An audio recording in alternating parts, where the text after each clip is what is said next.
প্রিয় দর্শক, আজকে আপনাদের নিয়ে এসেছি মেহেরপুর জেলার গাংনী থানার সাহারবাটি গ্রামে অবস্থিত মনোমুগ্ধকর ইকো পার্কে। প্রকৃতির সবুজে ঘেরা এই ইকো পার্কটি এখন দূরদূরান্ত থেকে আগত দর্শনার্থীদের কাছে এক অন্যতম আকর্ষণীয় ভ্রমণ কেন্দ্র।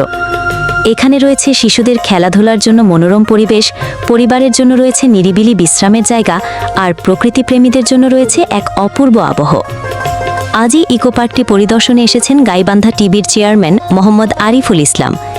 তিনি ইকো পার্ক ঘুরে দেখার পর বলেন, সম্মানিত দর্শক, কাছের এবং দূরের, দেশ এবং বিদেশের যারা আমাদের সাথে সংযুক্ত আছেন তারা দেখবেন আমরা এই মুহূর্তে দাঁড়িয়ে আছি মেহেরপুর জেলার গাংনী উপজেলার সাহারবাটি ইউনিয়নে।